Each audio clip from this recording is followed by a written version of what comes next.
Bonjour tout le monde, bienvenue à un épisode très spécial d'Un peu de crime dans ton café! Je suis votre animatrice Catherine et comme toujours, je suis avec ma chère amie Audrey. Comment ça va Audrey? Ça va pas super bien, mais ça va aller, j'imagine. Est-ce que c'est ton deuil télévisuel?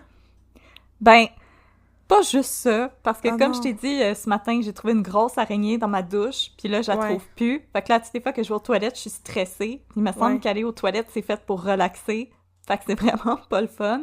Puis en plus, je pensais que j'avais comme enfin fini mon deuil de Poupou. Mais là, hier, j'ai regardé l'épisode de Squid Game avec les billes. Fait que je sais pas si un jour je vais bien aller. Je sais pas, parce que je suis pas rendue là dans Squid Game, mais c'est correct que je suis en retard sur tout le monde. Ah, c'est rough.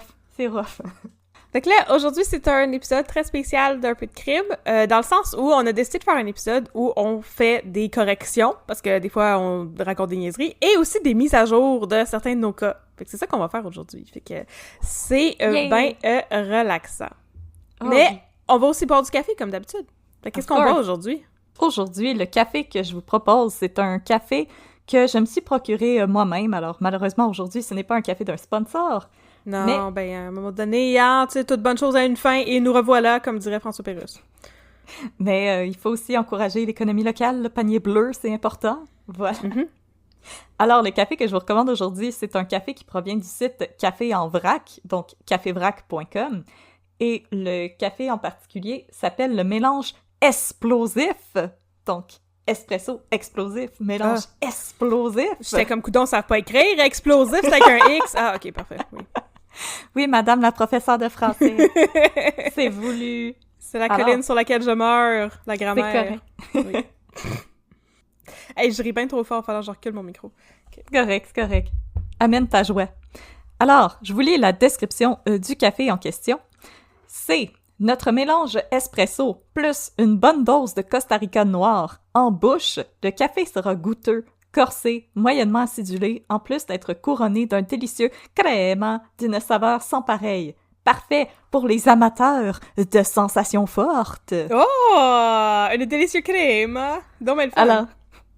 Alors, c'est vraiment un café qui a du punch. Alors, si, comme moi, vous avez de la misère à vous réveiller le matin, si vous êtes une grumpy person le matin et que vous avez besoin que votre morning brown soit particulièrement efficace, je vous recommande le mélange explosif sur le site cafévrac.com. C'est un excellent café. Encourageons l'économie locale, comme tu as dit. Yeah! C'est plein de belles idéologies, nos affaires. Hey! On va l'avoir, notre pays. On va l'avoir, puis notre café aussi. Yes, sir. Et que là, on va passer à travers tous nos épisodes en ordre, mais inquiétez-vous pas, on n'a pas des corrections à faire dans nos 50 quelques épisodes. On n'est pas si poche que ça, quand même. Mais non. On a une coupe. On a été à l'université, là. On sait lire. Ouais, sauf qu'on sait pas c'est où la ville de Nantes, apparemment. Fait on va commencer, même pas avec ça, avec l'histoire de Saut au cochon. Qu'est-ce qu'on a dit comme niaiserie dans Saut au cochon? Saut au cochon, on s'est trompé de prison. Alors, ils n'étaient pas à Bordeaux, ils étaient à Pied-de-Courant? Non, ils étaient à Bordeaux. C'est toi qui es pas à Bordeaux. Ah! On s'est trompé dans notre correction! Hey, ça part bien. J'ai pas mangé assez de café. Wow! Ben non, on garde tout ça au montage. C'est la malédiction de l'araignée que je trouve pas dans ma corrige la correction, oui. Alors oui, j'avais dit que j'habitais proche de la prison de Bordeaux. Non, j'habite proche de la prison au Pied-de-Courant, où est-ce que maintenant on fait boire des pina coladas les deux pieds dans le sable, mais où avant on pendait les patriotes. Mais ceci n'était pas une invitation à venir chez nous. Non, effectivement, mais en plus de ça, là, je veux pas dire n'importe quoi parce que c'est notre épisode de correction, mais je crois vraiment pas qu'il y ait du monde qui vive proche de la prison de Bordeaux, dans le nord de Montréal. Le nord de Montréal? Attends, habitez-vous proche de la prison de Bordeaux? Écrivez-nous. Est-ce que vous dormez bien la nuit? Y a-t-il des fantômes? On veut savoir. Non. Il y a des rues autour. Donc, on retire ça. C'est une autre correction de la correction. Fait qu'il y a possiblement du monde qui vivent à côté de la prison de Bordeaux. Mais c'est pas là que nous autres, on vit. C'est ça qui est important. On ne vit pas là. Ne nous cherchez pas là. Non. Nous ne sommes pas là. Non, on ne vit pas là, c'est ça. On est juste dans vos oreilles. On existe juste dans vos écouteurs. Hey, mon sens de l'humour est pas réveillé aujourd'hui. C'est correct, on est charmante. On est charmante. Yes! Donc là, ensuite, dans Mary Gallagher, j'ai tout dit absolument parfaitement, mis à part le nom du détective. 100%. Le constable. Le constable s'appelait en fait McKinnon et non pas McKinney, comme je l'ai appelé pour la deuxième moitié de l'épisode au complet. Donc c'était le Constable McKinnon et non pas le Constable McKinney. Tu voulais juste lui donner un petit surnom affectueux, c'est correct. Ben oui, et puis en plus, il arrêtait pas de se tromper de nom dans les journaux, fait que j'avais le droit moi aussi. C'est de la faute des journalistes de l'époque, c'est pas la nôtre. Mais effectivement. Rigueur journalistique. Voilà. Puis là, pour notre épisode 3, qui était les ovnis de la place Bonaventure. On a non pas une correction, mais une mise à jour. Parce que nous autres, contrairement à tout le monde dans le monde, et possiblement les gens de ésotérisme hystérie-mental, non mais de ésotérisme expérimental. Alors, le chiffre, c'est le 3. La numérologie. Donc, nous savons, avec l'aide d'une de nos auditrices, élucider le mystère des ovnis de la place Bonaventure. Alors, si vous voulez pas take the mystery out of life, vous pouvez fast-forward cet épisode. Et si vous préférez aller down the road de la rigueur scientifique, restez avec nous. Effectivement. Moi, je pense que c'est préférable si on ne nomme pas directement les gens qui nous envoient des tips, tu sais, c'est comme une ligne anonyme. Donc, je vais juste vous lire le courriel que nous avons reçu. C'est comme sexe et conseil. C'est comme sexe et conseil, mais aussi la police. C'est comme le 1-800 Azimut ou je sais pas quoi, là, est-ce que tu peux appeler pour donner des tips anonymes à la police. Infocrime! Nous autres, on est comme l'infocrime des vieux crimes qui sont plus vraiment relevant. Alors, je vais vous lire le courriel qu'on a reçu qui explique, vous allez voir, le mystère des ovnis de la place Bonaventure. OK. Je viens d'écouter le 3e épisode et, bien, j'ai the réponse. Je travaille au Centre des sciences et un scientifique, Robert Lamontagne, nous a expliqué le phénomène des ovnis de la place Bonaventure.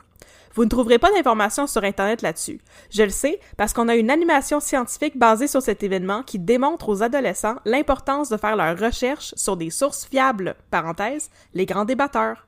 En effet, il n'y a aucune source fiable qui stipule que ce serait des extraterrestres. Et pour ce qui est du terme ovni, eh bien, ça veut juste dire que c'est non identifié. Mais, pour en revenir à the explication, c'est que, en gros, c'est une réflexion sur les nuages des lumières qui étaient dans la piscine. Les lumières qui changeaient de couleur, d'où le mouvement et le changement des couleurs sur les nuages. La réflexion était très intense, d'abord parce que les nuages étaient très bas ce soir-là, et ensuite à cause d'un grand nombre de cristaux de glace qui étaient contenus dans les nuages. Robert Lamontagne nous a dit que ça lui a pris 25 ans avant de bien comprendre le phénomène, en combinant plusieurs disciplines scientifiques et parce que la science ne pouvait pas l'expliquer auparavant. À cette heure, pourquoi l'information ne s'est pas rendue au public? Je ne sais trop pourquoi, mais je présume que c'est probablement parce que cette histoire a perdu un certain intérêt. Bouh! Et le fait qu'on l'ait élucidé... Non, c'est ça. Et le fait qu'on l'ait élucidé ne serait pas très vendeur. On s'entend? C'est pas mal plus intéressant de se dire que ça reste inexpliqué depuis toutes ces années. Fin du courriel. J'avoue. Donc voilà, on vous a expliqué maintenant le mystère des ovnis de la place Bonaventure et il n'y a plus de magie. C'est terminé la magie. On est des adultes et il faut payer nos factures. Ouais, c'est plate de même. Mais donc, il y avait une explication très scientifique qui était juste la réflexion des lumières sur les nuages. Maudit touriste américain qui pognait les nerfs. Hey! Hey! Voilà, c'était juste ça. Fait que, attention, la prochaine fois que vous invitez vos amis à se baigner, ça se pourrait qu'il y ait une petite hallucination collective. Un petit party d'ovnis en haut de chez vous! Oh my god, oh my god, oh my god! E.T. Phone Home! Ensuite, on a fait William Fife, puis il y a personne qui nous a noté d'erreur par rapport à ça, fait qu'on va passer au prochain. Rockterio, okay. On avait-tu des choses à dire là-dessus? À plus! Hey, écoute, si on reparle plus jamais de Rockterio du reste de notre existence, moi, je vais être bien de bonne humeur. Moi, je sais, effectivement. J'aurais bien aimé reparler de Claire Lortie puis de l'histoire de son chum dans le congélateur, mais malheureusement, il y avait rien d'autre de nouveau à signaler par rapport à ça non plus. Fait que, Catherine, ça veut dire qu'on va laisser ça sur la glace?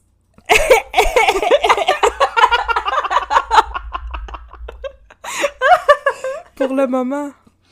Ah, écoute, c'est le son de centaines de personnes qui turn off le podcast. À cause de mes jeux de mots pas. C'est le son de toute notre auditoire qui est en train de se désintéresser. Mais c'est le son de mon père qui est comme « Ah! Ça, c'est ma fille! » Alors ensuite, on a parlé des poseurs de tapis de Rock Forest. C'est ça, le seul problème, c'est que je prononce ça tout croche, puis je sais pas si c'est Roqueforest ou Roqueforêt. C'est à peu près la seule affaire que j'ai à dire là-dessus. Sinon, on s'est pas fait... on n'a pas remarqué rien qui clochait dans cette histoire-là. Mais j'entends souvent les deux. Moi, j'entends jamais les deux, parce que j'ai jamais personne qui me parle de cette place-là. Jamais personne qui parle de Roqueforêt. mais c'est quand que le monde te parle de Roqueforêt ou Roqueforest? Je sais pas, qu'est-ce qui se passe à Roqueforest? Est-ce que vous venez de Roqueforest? Qu'est-ce qu'on fait à Roqueforest? Écrivez-nous. unpeudecrime@gmail.com. Ouais, c'est ça. Ensuite, on a eu un épisode avec notre première invitée spéciale qui était ma sœur Roxane, que je sais pas si j'avais dit que c'était ma sœur, mais c'est ma sœur. Elle nous avait parlé du cas d'Aurore Gagnon, la soi-disant enfant martyr. Et fille de Serge Postigo. Ouais. Est-ce que tu voudrais nous parler de la mise à jour qu'on a appris cette semaine par rapport à ça, Audrey? Oui. Alors, cette semaine, surprise, Daniel Proulx, que dans un épisode, on se demandait s'il était encore en vie. Ben, en plus, on a eu une réponse là-dessus. Alors oui, Daniel Proulx est toujours en vie et il écrit toujours. Et il va bientôt lancer un livre sur l'affaire Aurore Gagnon. Et dans le fond, dans le livre, on va apprendre que Aurore ne serait pas décédée des suites de maltraitance, mais plutôt d'une maladie congénitale. Oui. Donc, voilà, il y aurait de l'avancement sur cette affaire. Donc, ça aurait été une affaire qu'on aurait mal interprétée au fil du temps et la belle-mère n'aurait pas été une mauvaise personne. Encore une fois, selon les dires de Daniel Proulx. Alors, on vous invite, si c'est un cas qui vous intéresse. Daniel Proulx va bientôt lancer un livre là-dessus. Daniel Proulx écrit vraiment très bien. C'est une source qu'on aime beaucoup ici, Un peu de crime. C'est toujours des excellents articles, très détaillés, très bien recherchés. Alors, si ça vous intéresse, il va bientôt avoir un nouveau livre de Daniel Proulx sur l'affaire Aurore Gagnon. Donc, on vous invite à vous rendre dans une librairie près de chez vous pour vous le procurer ou à faire la file à la BANQ. Ça va l'air super intéressant. Il a donné quelques entrevues cette semaine par rapport à ça. Puis, en fait, ce qu'il expliquait, c'est que, tu sais, il y avait beaucoup un doute raisonnable qui planait autour des témoignages des différents experts, mais aussi des enfants, parce que les autres enfants, la fratrie d'Aurore se serait manifestée au procès pour dire que leur belle-mère les battait, qu'il y avait des sévices corporels et tout, mais par la suite, tous ces témoignages-là, apparemment, il aurait été niés par les enfants, qui auraient dit que, oh non, finalement, ben, c'était pas nécessairement vrai. Et tout le monde s'est acharné sur la marade pendant tout ce temps. Et dans le fond, c'était peut-être pas de sa faute pantoute. Peut-être que la petite Aurore, l'enfant martyr, souffrait d'une maladie très rare et congénitale. C'était une chasse aux sorcières. Alors, le vol au Musée des Beaux-Arts, ben écoutez, on les a toujours pas retrouvés, les toiles, fait que continuez de checker dans vos greniers, dans vos craques de divan, dans vos sous-sols, on sait jamais, des surprises ou du petit change, c'est toujours le fun à trouver.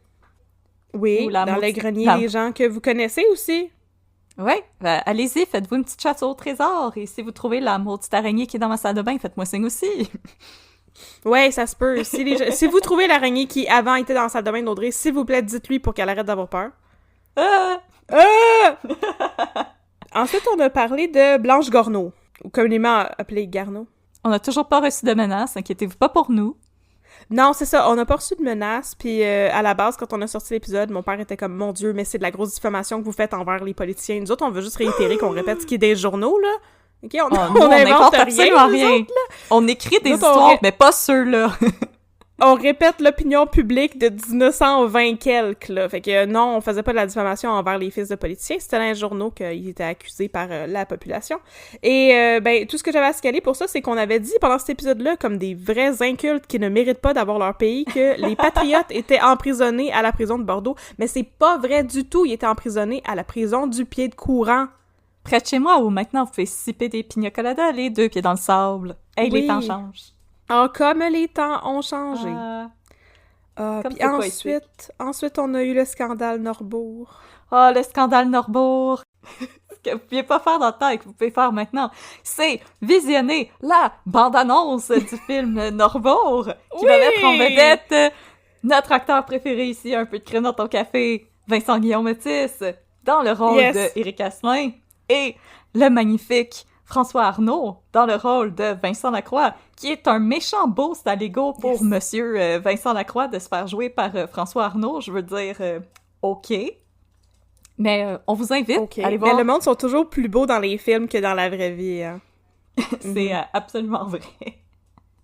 Alors, on vous invite à aller visionner cette bande-annonce. Catherine et moi, on le fait, puis c'est vraiment bon. On a hâte de voir ça. On a hâte de voir ça. Puis si vous avez des plugs de gens qui ont participé au film, invitez-les à nous écrire. On aimerait avoir des scoops. Ça nous intéresse. On veut en parler du film Norbourg. On veut le voir. On a hâte. On aimerait surtout arriver à aller à la première, mais on sait pas comment s'y prendre. On espère. Alors, on fait un appel à vous, belle communauté de Un peu de crime dans ton café. Catherine et moi, on a des belles robes puis des beaux souliers et on veut aller à la première du film Norbourg. Aidez-nous! Aidez-nous! Ensuite, j'ai parlé du grand vol de sirop d'érable. Oui. Mais rien de spécial à ajouter par rapport à ça. Une pendaison à la Malbaie, rien à ajouter. C'est un cas pas très connu de toute façon et il y a personne qui nous a écrit pour nous en reparler. Alors, j'imagine que je peux me mettre une petite étoile dorée là-dessus.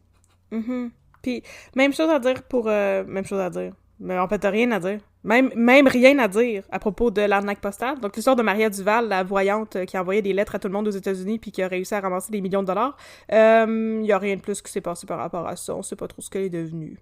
Non, mais continuez d'être prudent parce que les arnaques, ça s'est multiplié pendant la pandémie. Alors, les messages textes qui vous disent que votre paiement pour Netflix n'a pas passé... et etc. On continue de faire attention. Puis même, moi, pendant la pandémie, j'ai reçu une tentative de fraude par la poste et j'ai trouvé ça vraiment très vintage. Alors, continuez d'être vigilant et vigilante. Ça n'arrête pas ces tentatives d'arnaque. Et surtout au téléphone aussi. Si c'est pas un numéro que vous connaissez, répondez pas. Puis s'ils vous connaissent, ils vont laisser un message. C'est le meilleur conseil qu'on pourrait vous donner. Vous avez pas un paquet qui est gardé en otage au border, je vous le jure. Non, puis c'est certain que c'est ça. Service Canada a pas un mandat d'arrêt contre vous là, qui est mandaté, puis aussi le FBI, là, c'est pas des vraies affaires. Non. Ça. Le FBI s'en vient pas chez vous, là, fait que pensez pas à la balayeuse, ça sert à rien. Il y a pas de chance que le FBI soit pas de chez vous. Désolée. Ensuite, on avait l'épisode sur Claude Faneuf avec notre deuxième invité de Marc. Mégane. Je sais pas pourquoi c'est une invitée de Marc, mais en tout cas, elle était venue nous parler de Claude Faneuf, puis elle avait dit quelque chose qui était très comique, mais qui était malheureusement pas vrai. Donc, elle avait dit que la femme de Claude Faneuf mesurait 9 pouces de plus que lui. C'est pas vrai, c'est juste 9 centimètres. C'est la première fois qu'un homme va être content qu'on mélange les pouces et les centimètres. Effectivement. Fait que, malheureusement, lui, il était pas 9 pouces, donc c'est pas comme 5 pieds 2, 5 pieds 11, c'est 9 centimètres. C'est quand même une différence de taille qui est moins négligeable. Ouais, c'est comme 5 et 2, 5 et 4. Qui est plus négligeable. Tu continues à mal parler dans cet épisode de correction. C'est pas si grave, puis en passant, messieurs, c'est pas grave, vous pouvez être avec des grandes madames... Just follow your heart. Ben, Claude Faneuf l'a fait, puis il a réussi à avoir des millions de dollars, un yaketa, puis à se sauver, puis on le retrouve jamais. C'est tout un success story pour les hommes de plus petite taille. Exactement, puis encore une fois, Claude Faneuf n'a jamais été retrouvé, fait que pendant que vous cherchez l'étoile du Musée des Beaux-Arts de Montréal, cherchez donc Claude Faneuf, on sait jamais. Ouais! Alors, Monica la mitraille.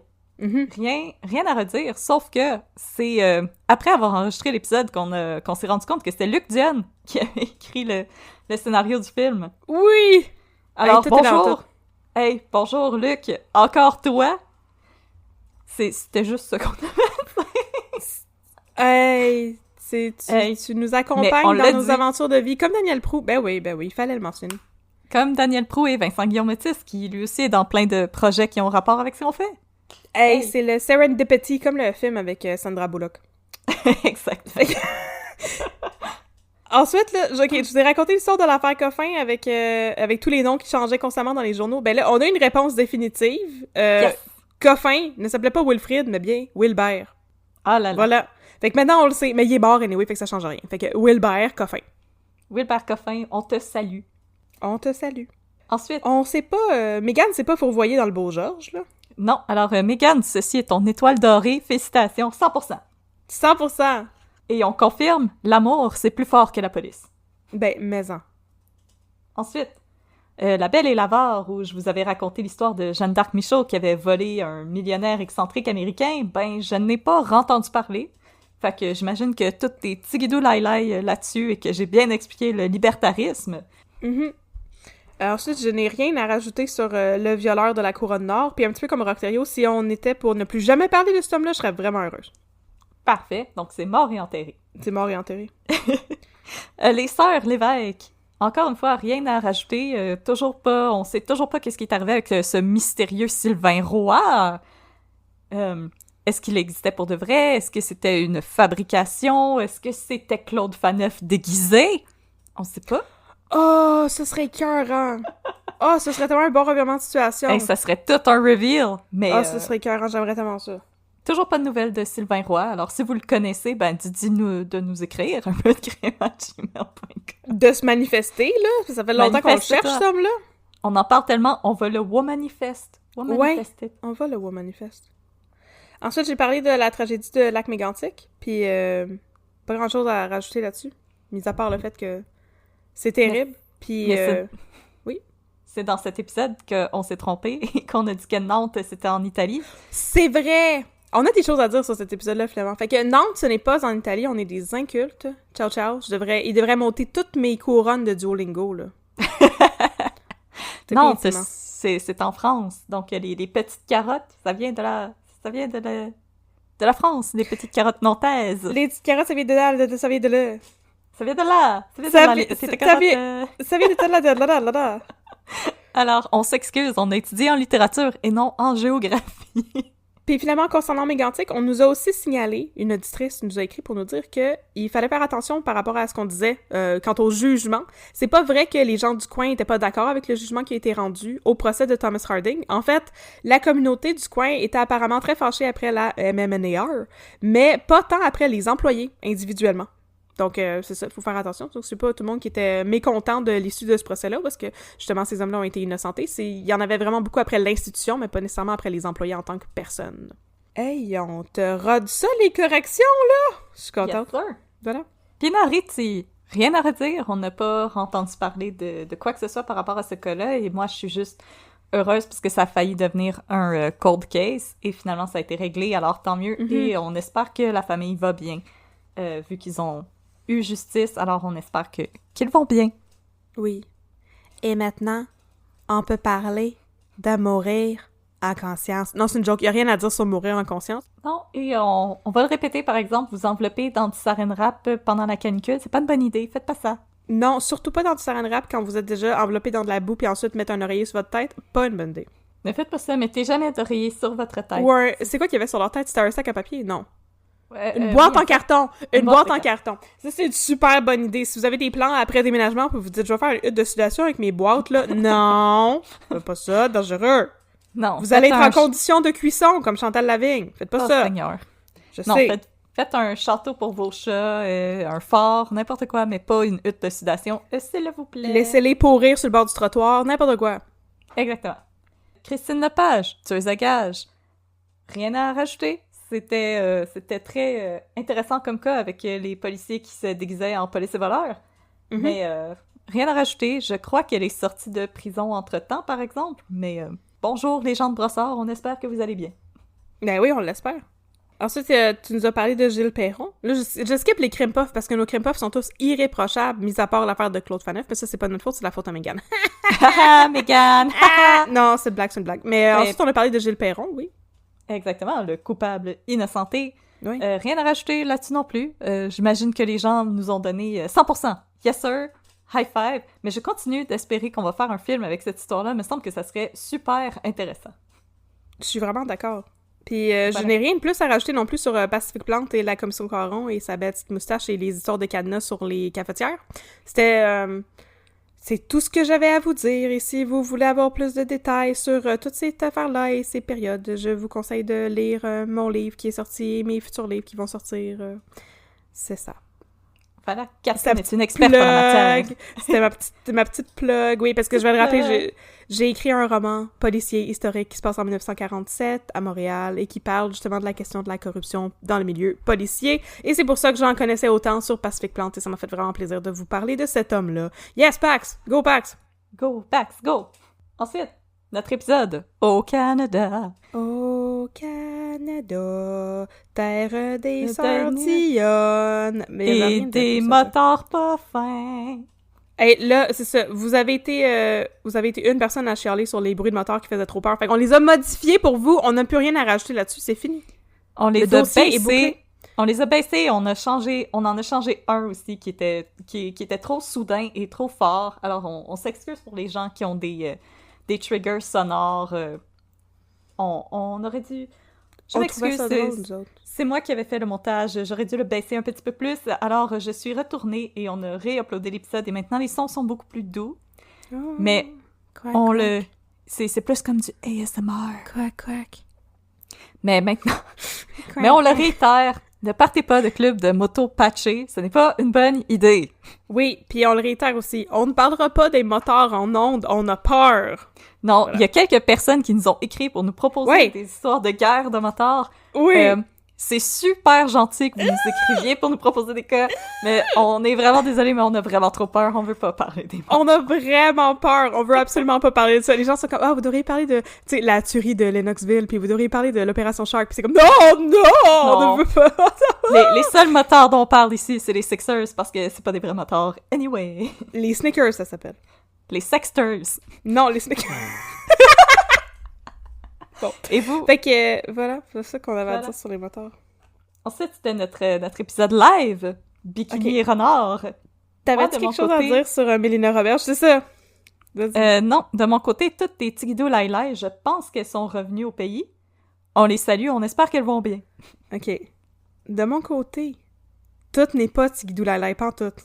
Oh non. C'est à cause de ça qu'on a décidé qu'on allait faire un épisode de correction. Parce This is why we have trust issues! Oui! OK, là, moi, j'avais basé toutes mes informations pour le cas des Borgia de Saint-Hyacinthe, Joseph Ruel et Aurélie Messier. J'avais tout basé ça en lisant un livre qui s'appelait « Crime et châtiment ». Et il y avait beaucoup d'informations dans ce livre qui n'étaient pas bonnes. Puis puisque c'était un cas qui n'avait pas été documenté à part ça, moi, je me suis basée là-dessus. Et par hasard... En cherchant des photos de Joseph Ruel pour mettre sur nos réseaux sociaux, je suis tombée sur sa fiche généalogique. Et j'ai appris 2 choses qui m'ont complètement secouée. D'abord, sa femme ne s'appelait pas Célestine Séné, elle s'appelait Céleste. Puis deuxièmement, je vous ai raconté dans l'épisode que sa femme était morte, là, il y avait 2 enfants sur les bras, puis c'est pour ça qu'il était allé vivre chez Toussaint Boulet. C'était pas vrai, pantoute. Ses enfants sont morts en bas âge. Ils étaient morts avant que sa femme décède. Il y avait pas d'enfants. C'est pas pour ça qu'il est allé vivre chez le voisin. Où c'est qu'elle a pris son information, la maudite madame? Hey, elle s'est donné tout un creative license, là. Hey, écoute, Céleste, j'aime pas ça. Je vais l'appeler Célestine à la place. Puis les enfants morts, j'aime pas ça. Je vais les mettre en vie. C'est déprimant des enfants morts. J'aime pas ça. Ils sont en vie. Ben voyons donc, c'est parce que ça change, je veux dire, l'affaire du nom, c'est pas super que ça, mais ça change complètement la donne, parce que c'est comme, mais il était obligé d'aller vivre chez le voisin parce qu'il pouvait pas s'occuper toute seule de ses enfants. Il était pas obligé de pantoute. Il aurait pu aller vivre n'importe où dans le monde, au lieu d'aller vivre chez Toussaint Boulet, puis faire n'importe quel job. Il aurait pu aller juste tuer des renards pour le plaisir de tuer des renards. Puis apparemment, là, il y a aussi quelqu'un qui nous a écrit pour nous dire que, by the way, il y en a des renards à Saint-Hyacinthe. Fait que voilà, on le mentionne. On vous lit, OK? On prend en considération ce que vous nous écrivez. Bon, ben merci, même quand c'est des petits commentaires de même. On est contente de savoir qu'il y a des renards à Saint-Hyacinthe. On vous salue, les renards à Saint-Hyacinthe. Yes! Faites attention quand vous traversez la rue. Yes! Puis là, maintenant, on a l'épisode de Richard Blas. Puis là, on a... le chat. La plus intéressante mise à jour de toutes les mises à jour, la plus scandaleuse, qui nous a été racontée par une auditrice. Elle nous a envoyé un courriel, puis on lui a demandé la permission pour raconter ça en ondes, parce que c'était vraiment le truc qui était le plus troublant de toutes les choses que vous nous avez écrites, chers auditeurs, chères auditrices. On a vraiment été floored en voyant ça dans notre boîte courriel, et merci infiniment pour votre générosité et votre confiance aussi. Quand vous nous écrivez, ça nous fait toujours plaisir. Oui. Alors, Audrey, est-ce que tu veux nous lire le courriel de l'auditrice? Oui, par contre, juste avant de me lancer, j'aimerais juste faire un petit trigger warning. C'est un peu violent comme description. Alors, si vous voulez skipper de quelques secondes, on va avoir une description un petit peu gore de ce qui est arrivé après la mort de Richard Blas. Donc, je voulais juste vous avertir avant de commencer. Alors voilà, je vais vous lire le courriel qu'on a reçu et je répète, on a la permission de la personne pour le lire en ondes. Et encore une fois, si un jour vous nous écrivez pour nous faire un témoignage, inquiétez-vous pas, on demande toujours la permission avant d'en parler en ondes, sinon ça reste toujours entre vous, moi et Catherine, il n'y a aucun problème. Oui, puis vous avez remarqué de toute manière qu'on nomme pas votre nom, donc moi j'ai raconté toute l'histoire de Robert Lamontagne, le scientifique des ovnis, et on n'avait pas eu la permission de cette personne-là, mais bon, c'était pas quelque chose d'aussi compromettant que l'histoire de Richard Blas qu'on va vous raconter maintenant. Alors, notre auditrice nous raconte: c'est ma mère qui a nettoyé la scène de crime de Richard Blas, alias le chat. Elle travaillait comme femme de chambre à l'époque et sa patronne lui avait demandé de nettoyer et de garder le secret. Après avoir fait nos recherches, nous avons compris que la scène devait être nettoyée avant qu'une grosse enquête ne soit menée. Je vous en parle et j'ai des frissons. Ma mère m'a décrite la scène. Il y avait du sang partout, sur le mur, sur les divans, sur les draps. Elle a passé des heures à nettoyer la scène. À l'époque, la patronne lui avait dit qu'elle voulait que ça reste secret pour éviter une mauvaise publicité. Mais ce n'est que plusieurs années plus tard qu'elle a compris que c'était pour étouffer l'affaire Blas versus Lisacek. Alors, comme vous vous rappelez, si vous avez écouté l'épisode, c'est l'épisode numéro 29, si jamais vous ne l'avez pas encore écouté, Lisacek avait fait une descente dans un petit chalet de Val-David où Richard Blas s'était terré avec sa copine de l'époque et 2 autres comparses.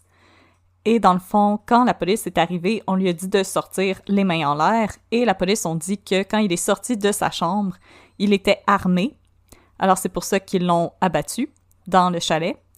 Et plusieurs années plus tard, ça s'est passé dans les années 70 et maintenant on part de il y a quelques années à peine quand Lisacek est décédé, donc près de 2009, quelque chose comme ça.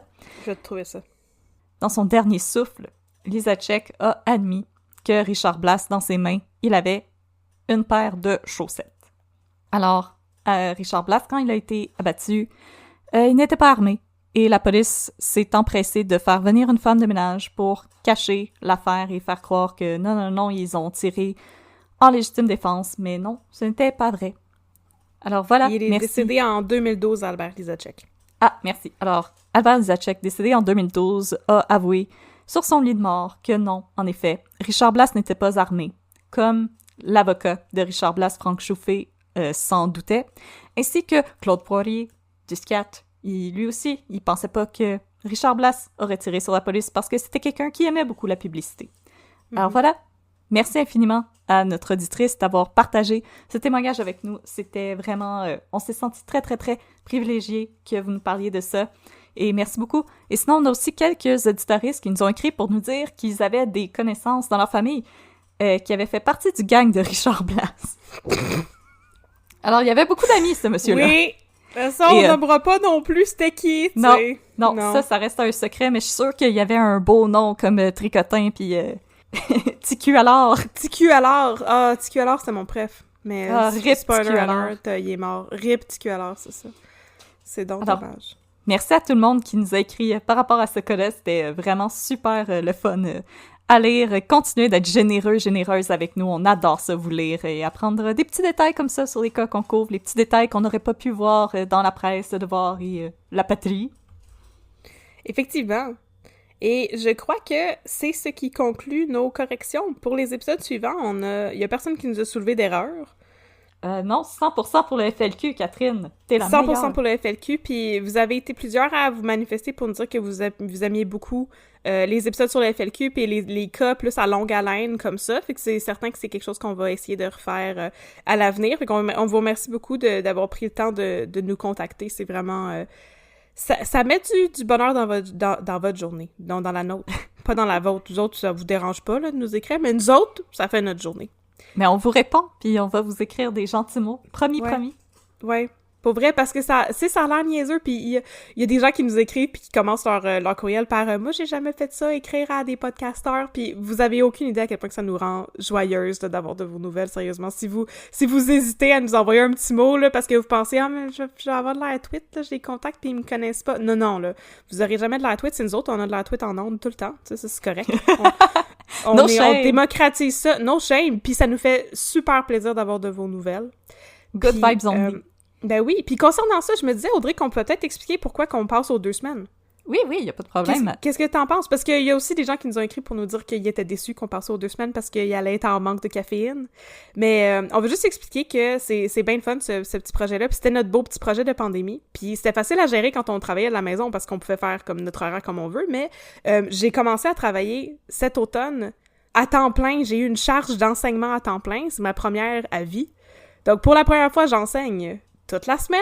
et sur le campus. Donc, je suis pas chez moi, je peux pas, tu sais, décider, ce matin, je vais travailler sur tel contrat, puis ensuite, l'après-midi, je vais faire du montage, puis veux pas, ce qu'on fait, ça prend beaucoup de temps, surtout pour faire de la recherche, puis surtout pour monter nos épisodes.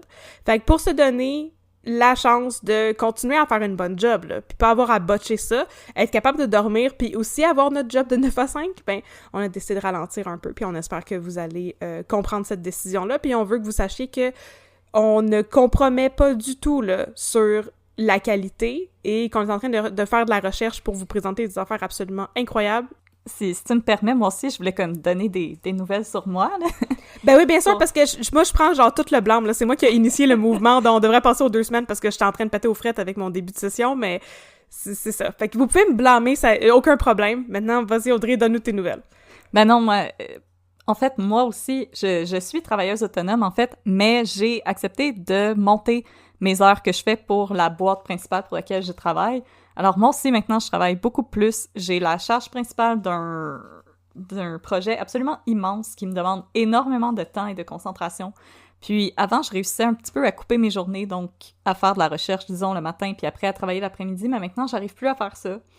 Tout simplement. Puis ça me décevait quand je devais un peu couper dans mes recherches puis me dire « OK, maintenant, j'ai fait assez de recherches puis on va aller en onde avec ça. » Ça me faisait de la peine. J'avais l'impression de pas vous donner mon meilleur. Puis moi, tout ce qu'on a créé, j'aimais pas ça me dire que je faisais juste de mon mieux et non pas mon meilleur. Alors, c'est pour ça que quand Catherine m'a tendu cette perche et elle m'a dit « Qu'est-ce que t'en penserais qu'on passe aux 2 semaines? » En plus, moi, j'aime ça faire des illustrations pour vous. Vous m'avez écrit des commentaires super gentils sur mes dessins et pour vrai, moi, je suis une personne extrêmement timide.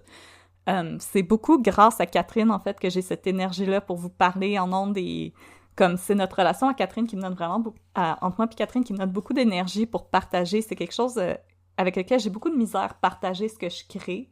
Puis vous m'avez fait des commentaires tellement gentils sur ce que je fais que je veux continuer d'avoir cette qualité-là pour ce que je vous offre, puis j'aimerais vraiment que mon art puisse se développer. J'ai remarqué moi-même que mes dessins sont de mieux en mieux avec le temps qui passe, puis c'est quelque chose qui me nourrit énormément de voir comment je me développe comme artiste et comme personne dans ce projet-là. Alors quand Catherine m'a tendu la perche qu'on passe à 2 semaines, pour moi aussi, c'était un peu comme un Hail Mary, qui voulait dire que j'allais pouvoir recommencer à mettre vraiment mon 100% sur autant mes textes que mes dessins. Puis c'est vraiment pas parce qu'on veut mettre ça de côté ou quoi que ce soit, au contraire, c'est parce que justement on veut continuer de plancher sur la qualité de notre projet. Ouais. Puis c'est ça paraît pas, là, on a l'air de juste arriver puis vous raconter des niaiseries, là, mais ce qu'on fait, c'est tout scripté. Je sais on devrait slacker un peu là-dessus, mais pour vous donner une idée, je viens d'aller vérifier, puis pour le FLQ, mon script faisait 40 000 mots au total, ce qui est à peu près l'équivalent d'un petit roman, tu sais. Fait que c'est pour ça aussi que ça prend du temps. Faut nous comprendre. On essaie de pas juste improviser en ondes pour dire le moins de niaiseries possible, sinon notre épisode de correction, il aurait duré 4 heures. Puis ça fait que... C'est peut-être parce qu'on est insécure. Ça fait qu'on écrit tout, puis c'est long écrire tout. C'est très long. C'est sûr qu'on improvise un petit peu en ondes, mais en tant que tel, moi, je peux vous dire aussi l'épisode qui va sortir bientôt sur Alain Perrault. Et Lynn Mascotte. Et Lynn Mascotte, ça a été 2 semaines de recherche non-stop.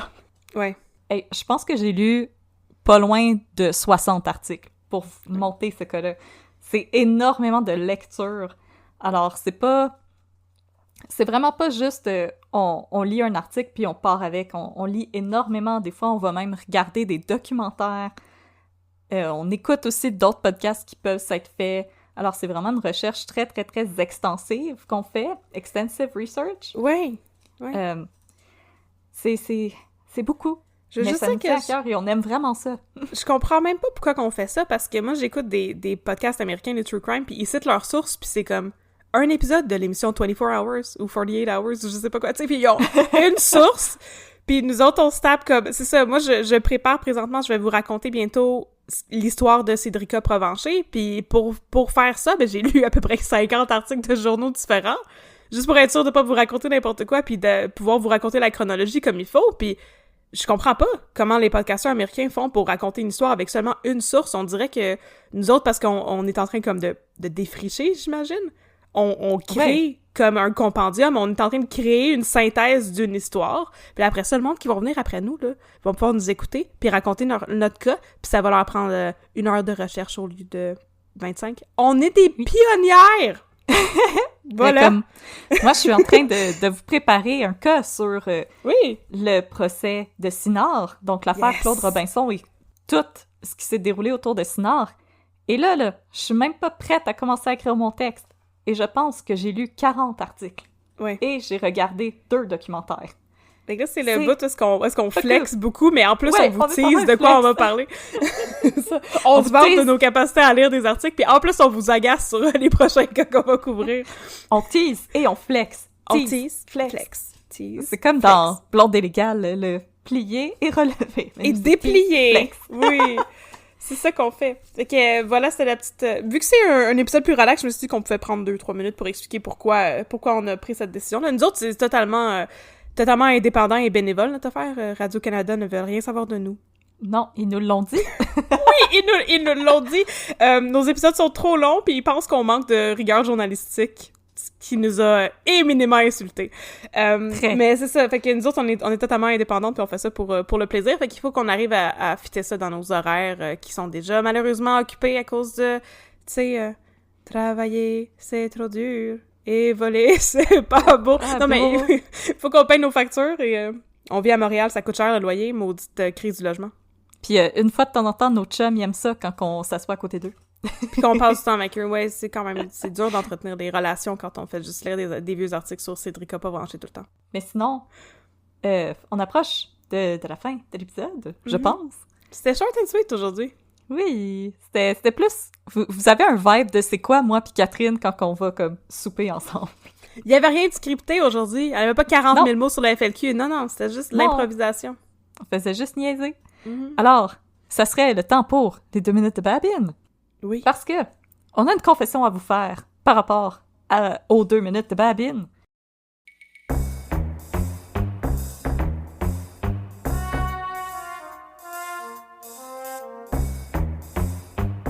Je suis certaine qu'il y a plein de monde qui s'en doutait déjà, mais il faut quand même qu'on précise un peu, là. Alors, dans l'épisode de 30 consacré à l'abbé Delorme, dans les 2 minutes de babine, on vous a parlé... Excusez. On vous a parlé de Laurent Cloutier, qui fait de l'écoute électronique illégale. Mais que là, il se rend compte que quelqu'un fait de l'écoute électronique illégale sur lui. Fait que là, c'était comme une grosse histoire d'arroseur arrosé. Mais là, ça finissait bien, parce que ça finissait par un gros French dans un alleyway. Ouais. Dans une ruelle mal éclairée. Ouais. Eh ben, on vous l'avoue, chers auditeurs, chères auditrices, on l'a inventé de toutes pièces. Ce plotline. Ce n'est jamais arrivé. C'est le seul, on vous le promet. C'est le seul plotline de District 31 qu'on a inventé, on vous le jure, mais on s'est dit à un moment donné qu'on voulait s'amuser à en inventer une fois de temps en temps, puis finalement, plus on en écoutait, plus on réalisait que il y avait vraiment beaucoup de stock pour rire de District 31, on n'avait même pas besoin d'inventer des fausses histoires. Mais j'aimerais shout-out les gens qui nous ont prises les culottes baissées, qui s'en sont rendus compte que ce n'était pas un vrai plotline. Parce qu'il y a quelques personnes qui s'en sont rendues compte. Et j'aimerais dire la raison pour laquelle ils s'en sont rendus compte. Ça m'a vraiment fait rire. On a reçu des messages qui nous ont dit « Ha ha ha, un personnage bisexuel dans District 31, vous êtes vraiment drôle. » Ouais. Fait que je trouvais ça hilarant parce que c'était plus un diss au léger manque de diversité dans District 31. Flagrant manque de diversité dans District 31. Dans ce beau pot de mayonnaise qui est District 31. Fait qu'on vous a présenté ce qu'on aimerait que District 31 devienne. Oh.